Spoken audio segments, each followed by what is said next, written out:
remédier aux attaques, c'est important de garder en tête qu'une hygiène de sécurité est très importante au niveau de l'entreprise. Ça passe par avoir les bons contrôles, par avoir les bonnes politiques de sécurité, mais aussi d'avoir un système de gouvernance qui est axé sur une compréhension dynamique des risques en matière de cybersécurité. En travaillant avec nos clients, il est clair que les enjeux sont en train d'évoluer, notamment tout ce qui concerne l'émergence de technologies nouvelles, les enjeux de la transformation digitale, mais en même temps, la sécurité doit s'adapter à ces nouvelles technologies et on doit s'assurer que les contrôles sont là. On se repose plutôt sur des architectures plutôt que sur des technologies. Il faut vraiment aussi posséder à la fois une innovation opérationnelle et des méthodes, des process en place qui permettent de s'assurer que tous ces problèmes-là sont gérés d'une manière optimale. Les investissements, il doit y avoir une logique aux investissements. Il ne faut pas acheter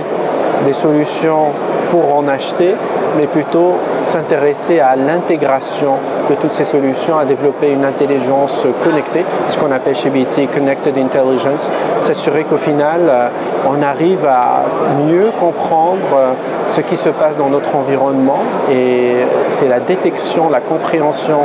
en mode dynamique des anomalies qui nous permet finalement de répondre vite et de réagir en cas d'incident et de bien sûr réduire les risques. Alors le big data est un élément important de nos jours, pas seulement au niveau de la sécurité, mais au niveau des enjeux, je dirais, commerciaux pour les entreprises. Comment s'assurer que tous ces trésors de données sont leveragés d'une manière optimale et s'assurer qu'on arrive à commercialiser finalement ces données. Au niveau de la sécurité, force est de reconnaître qu'on est dans un environnement où tout outil informatique, que ce soit un firewall, un IPS, un IDS, du DLP, envoie beaucoup d'informations. Et donc on est vraiment dans une phase où les opérateurs font face à ce déluge d'informations,